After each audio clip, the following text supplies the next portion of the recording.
Hi, my little babies. Welcome back to another episode of What the Smut Book Reviews. Hi. Thank you so much for joining me for another episode of Candace Fucks Around with Her Hair for an Hour. Thank you for joining me. I really appreciate it. In today's video, in addition to getting to see me mess around with my hair for an hour, we're going to be reviewing a book. Today's video, we are actually going to be reviewing my very first Carian Cole book. I know. Where have I been? Under a rock, I suppose. I don't know. So this book was recommended to me by one of my dear friends on Instagram, or Bookstagram, should I say. By one of my very dear friends on Bookstagram. Her name is Allie. She is an author, and she recommended this book to me. I have heard of Carian Cole before from one of my other friends, Dee. She loves Carian Cole, but this book in particular, Allie is obsessed with. She loves this book. So the book we're going to be reviewing today, kids, is called Torn, and it is the first book in Carian Cole's All Torn Up series. And I don't know if is it considered a series if there's only 2 books in it? I don't know. But Amazon considers it a series. So I don't know. I guess it is. This book and the second book in the series called Tide is, both of them are free to read with KU. If you want to purchase this book for your Kindle, you can do so for the price of $4.99. If you want this trade paperback that I'm holding in my hand that is thick, look at that. That's thick. That's like half my face. Thick, right? You can get this for the price of $17.99. Now, look closely at the cover, and you will notice that on the audio version of the cover, and what I believe was probably the original version of the cover, the main female here was actually not wearing a white tank top. She was wearing just a bra and had mad cleavage showing. However, Amazon, for whatever reason, I guess, made Carian put a shirt on her, which is stupid. But Allie actually has the original version where she's just in a bra. And I'm kind of salty about that because I wanted that one. And instead, I got this PG-13 version with a fucking camisole on. So, F you, Amazon. Not you, Carian, because you did what you had to do. I'm sorry that they made you do that. But anyways, I still love the book. I don't regret buying the book because I did enjoy it. So, I'm happy I have it. But I'm still salty about the fact that I don't have the original with her tatas out. Which is funny because if you look closely at the back, under the fucking print, she's wearing a bra with her tatas out. What the fuck, Amazon? What the fuck? Anyways, according to Amazon, this book has 520 pages. According to my book, it has 507.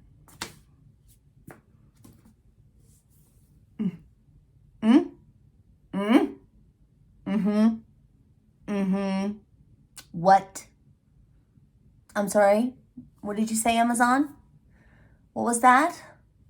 I'm sorry, I can't hear you. My hair's in the way. Give me an excuse to fuck with my hair again. What'd you say? Huh? You said I'm a lying hoe? Is that what you said? You said you're a lying hoe? Yeah. I believe you. I believe you when you say that. Because you are. You're a lying hoe. Anyways, This book is also available in audio. I listened to the audio. It was very, shakeage. I listened to the audio. It was very well done.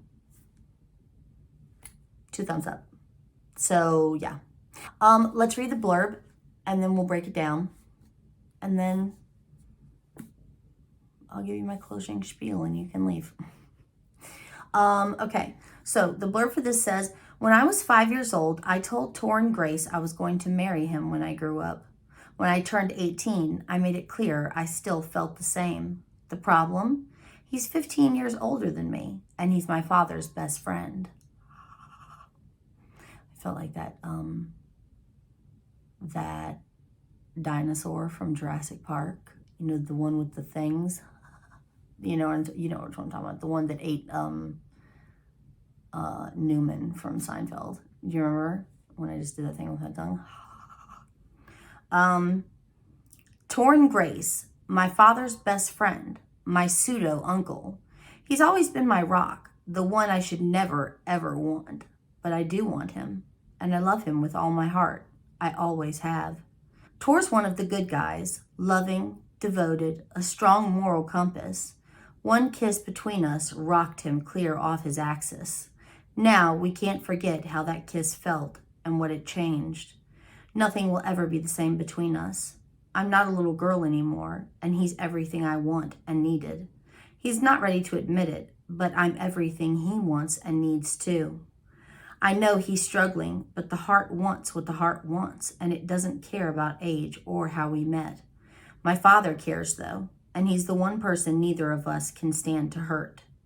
We're all being torn apart, and I don't know how to make everyone see that the wrongs are actually right. Okay. All right, now. Oh, my God.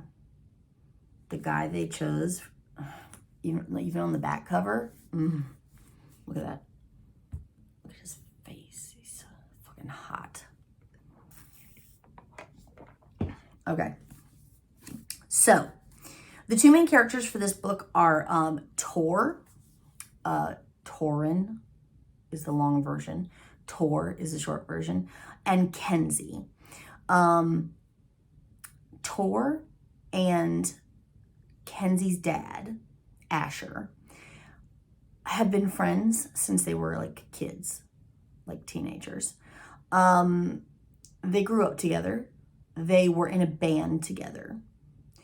Around the time that their band was going to make it big and start actually like touring and whatever, Torrin's father passed away. And he had to stick around and take over the family business, which is like a motorcycle repair and restoration shop, because it was super duper in the hole, like in the red. And he had to support his family and he had to do what he had to do. So he had to bail on the band right when they were hitting, like, getting traction. The band, Ashes and Ember, yeah. They were actually Kenzie's parents. And they went on to blow up, basically. They became very famous. So Kenzie grew up on the road. She grew up in like that band lifestyle, that tour bus lifestyle, very unstable, very, like she's seen a lot of shit. She's seen drug use. She's seen alcoholism. She's seen all of these things. At the heart of it, her parents were always good people. Her parents were her rock. Her parents were, you know what I mean? Like they've been good, devoted parents. But Tor has always been her home place. He's been the person that she could go to. Like when he would be like her babysitter. Whenever they couldn't watch her or they couldn't take care of her, he would be there. He lived with them when they moved out of their parents' house. and got a place of their own, a little apartment. He moved in with them because Kenzie was born when they were very young. I believe that Asher was like 15, very young. So they were, yeah. So they had no idea what they were doing as parents. They struggled all the way through it.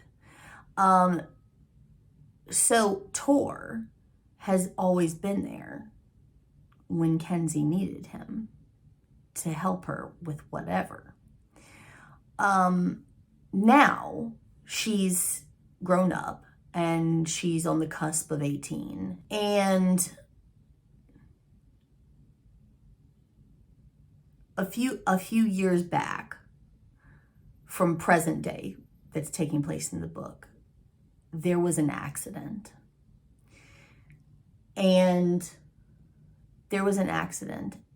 her mother, Kenzie's mother, was basically put into she was in a coma and has been in a coma ever since. She's in like a hospice type facility. She's in a long-term care facility now. Kenzie can't bear to go see her. Her father, Asher, can't let go. He can't give up the idea that she's going to wake up someday. They had a true love story. He was in love with her. She was in love with him. When they were in high school, Tor liked Kenzie's mom. He was going to make a move on her, but Asher basically cock-blocked him, and she fell for Asher instead. He wasn't bitter about it, but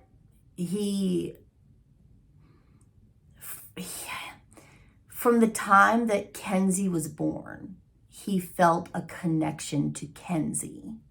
Not in like a creepy, like statutory type way, but like a, I don't know. I don't want to say like I'm getting a part of Ember type way, but he loved her. She was born and she looked up at him. And from that moment on, he loved that baby. And he helped raise her. So he's never thought of her as anything but a niece until the time that she grows up and goes off for prom. She has a terrible experience at prom. Her boyfriend at the time, or the guy that she's going out with to the prom, tries to make a move on her and takes her to a hotel. She's like, no, I'm not having it. And she leaves, but she has nowhere to go. She doesn't want to call her dad. She calls Tor. Tor comes out to pick her up. After that, he takes her back to his house, where she stays frequently when Asher goes on tour. She stays. She comes over frequently to clean his house for him. She does chores for him. She washes his clothes. She does these things, and he pays her to do these things. Like you would a teenager. You give them responsibilities, you give them chores, you pay them an allowance, that type of thing. So he takes her back to his house, and she makes the comment that she didn't even get to dance at the prom because their date was a piece of shit. And he offers to dance with her. He pulls her up and he takes her hand and he dances with her in the kitchen. And they have a moment. And then they have a kiss. And from that point on, nothing can go back to the way it was before. So throughout the book, he's fighting his attraction hardcore. Like, he's like, I can't I can't do this. Okay, it is raining like a mojo outside. So he's fighting his attraction hardcore.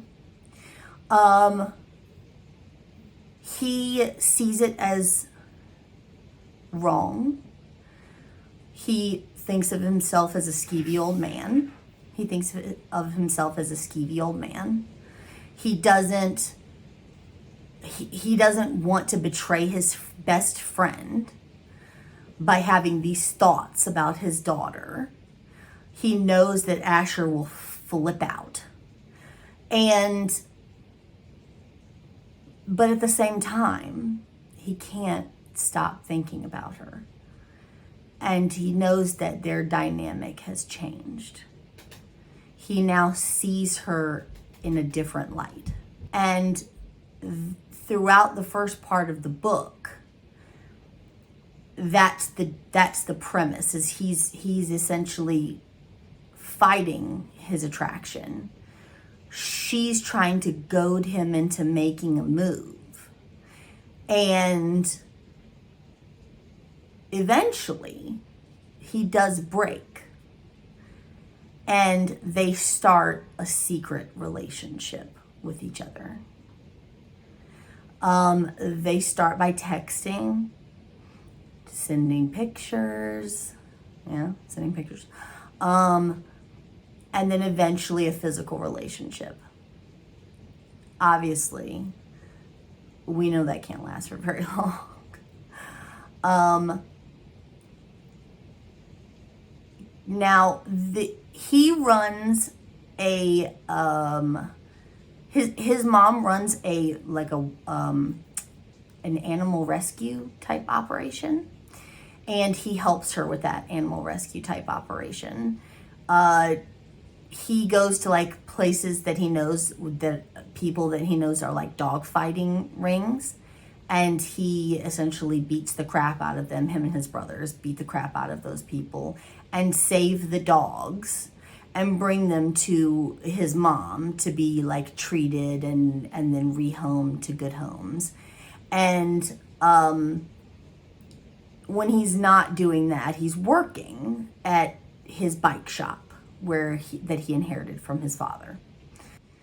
But Tor himself is a romantic. He's always he's been in relationships, but he doesn't want sex. He doesn't want a hit it and quit it type relationship. He wants a wife. He wants kids. He wants a family. He wants the white picket fence dream, like every girl wants, but he wants that. And he tells women up front, like, that's what I want. And if we're not on the same page, then there's no point in going with this, because I'm not wasting my time. He's very gruff, but he's like, I'm not wasting my time on a relationship that I don't see myself being with you and having kids with you. And that's what he wants. So when I say he's a romantic, that's what I mean. He wants that dream. He wants that white picket fence dream. And now that he's secretly being like behind the scenes with Kenzie, he's seeing that dream with her, and he can't not see it. So eventually, her father does find out. And he comes over to the house and he beats the crap out of Tor. They fight. They have a full-blown fight about it. A lot of past resentment on Tor's part comes out. about how Asher was never there, how he would just dump Kenzie on tour all the time, how him and Ember were so wrapped up in each other that they couldn't see that Kenzie needed them, that Tor was always the one that was there to take care of her. And yeah, a lot of that gets hashed out during that fight. Asher basically attempts to ban Kenzie from seeing him. It doesn't work out. She goes off to her aunt's like a farm or ranch or whatever, to get a little distance and to have some time to think. And while she's there, you know, he writes her letters, and it's very romantic. He writes her letters, and he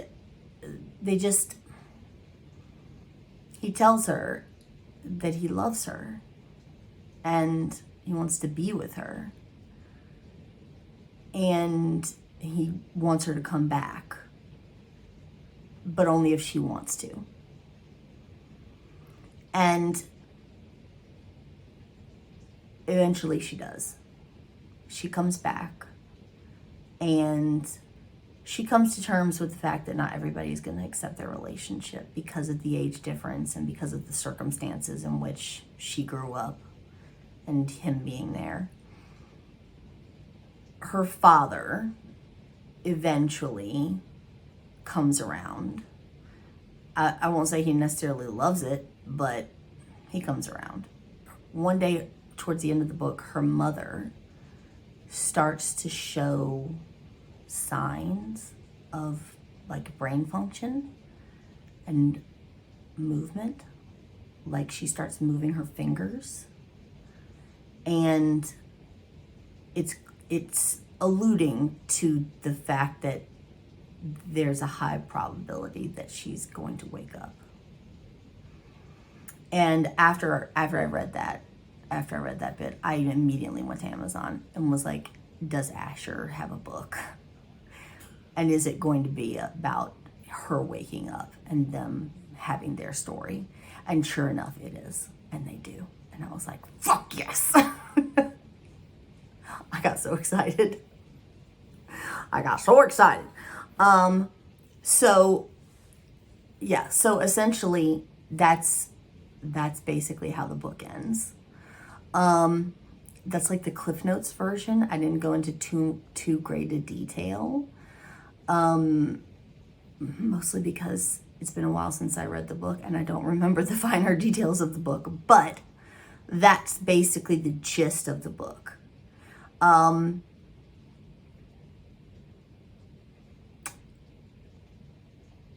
It is the story is very good. The spice is very good. Like, there is a good bit of sex in this book, and it's hot to trot, okay? Like, Carian, you did the damn thing, okay? For the rating for the book, I would give it a solid 9. The audio, again, very well done. If you like audio, go for the audio for sure. Yeah, I think that's about it. If you like this video, please give it a thumbs up. And if you enjoyed my channel, please consider subscribing. I would really appreciate it.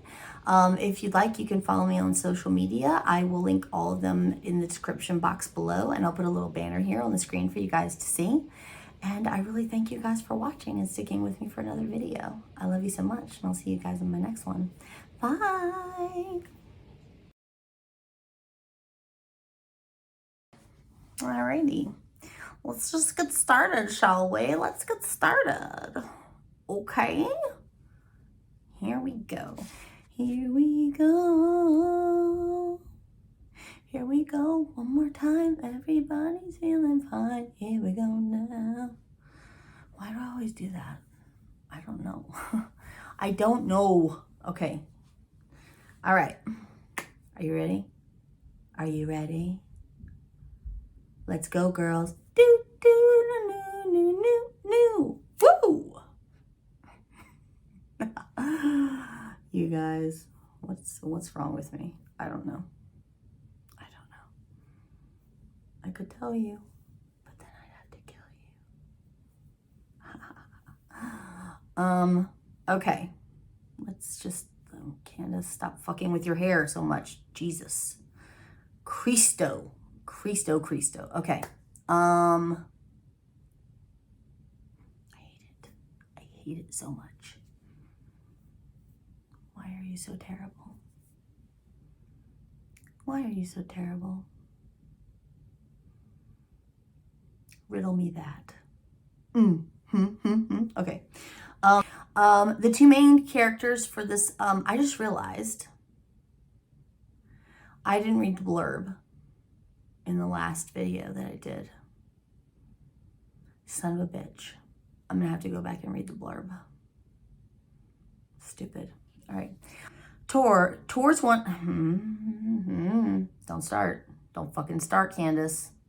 With your fucked up brain. She comes to terms with the fact that not everybody is gonna accept their relationship. Fucking Nat. If this Nat doesn't fuck the fuck off, I swear to God, it's in my face all day. Like this whole time I've been recording, it's been in my fucking face. I'm gonna lose it. I have to go. I have to leave. I have to go pick up my husband from work. My back itches. Come on. And I still have to read the damn blurb for the other book. Oh my God, I forgot the blurb. How do we forget the blurb?